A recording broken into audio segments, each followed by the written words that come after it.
Jan Media gwe najo sinzira okubanga essaawa zino weewaayo okuba ku mukutu ogukuwa amawulire agakagwawo era n'amawulire ageetooloola mu ggwanga Uganda.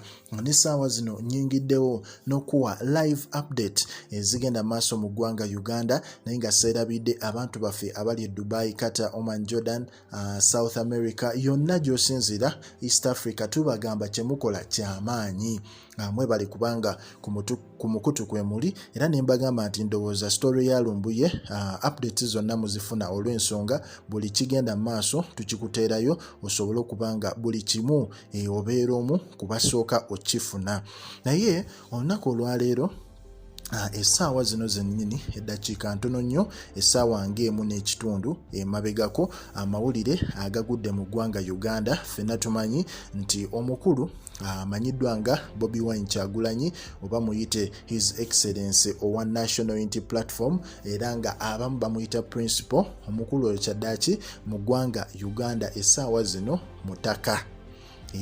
Bobi Wine ono ffenna tumanyi ti emabegakaawo yafuluma eggwanga Uganda ng'alina ensonga eziri official ze yali agenza okwasaganya naddala mu mawanga ag'ebweru oba abroad countries. So omukulu oyo Bobi Wine kyaddaaki eggwanga oba liyite National Unity Platform ekibiina yakirekera omukulu amanyiddwa nga John Baptist Nambeshe era yabadde akirunninga activities zonna naye ate ffenna tumanyi nti emabegakaawo waliwo stories zibadde zirunninga ku social media mu mawulire naddala websites blogs ez'enjawulo ng'era stories zino zezikwatagana n'omukulu amanyiddwa nga Kibalama ono ffenna tumanyi ye yaguza Bobi Wine ekibiina kya National Unity Platform era balina endagaano ez'enjawulo ze baasayininga. So omukulu ono yavaayo ke emabegakaawo ng'alaga interest nti agenda kukyusa leadership ya National Unity Platform ensonga nti endagaano gye yakola ne Bobi Wine oba n'abakulu abali mu biseera ebyo ne National Unity Platform endagaano eyo yaggwako. So omukulu n'avaayo n'agamba nti aba Bobi Wine gezaako okwogera nabo naye bo nga bo beebuzaabuza. So ekibiina kino ngenda kukyusa omukulembeze waakyo. So ebyo byaliwo ke emabegakaawo ng'era Bobi Wine tannakomawo mu ggwanga Uganda.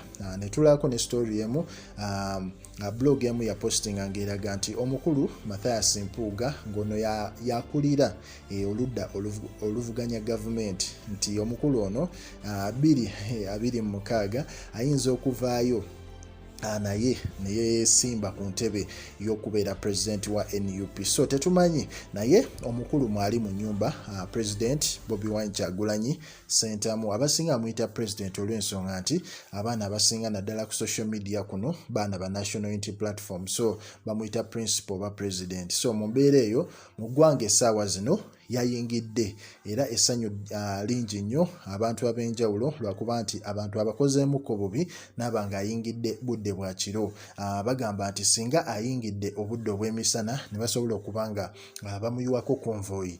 Ffenna tumanyi Bobi Wine wasalawo okuyingira mu ggwanga naddala obudde obw'emisana bamujja ku airport abaana ba boda abaana ba taxi nabasobola okubanga bamutuusa paka wuwe magere. So mu mbeera eyo omukulu yasazeewo kukomerawo akoma obudde bwa kiro asobole okubanga eggwanga alireka mu mbeera gye libaddemu.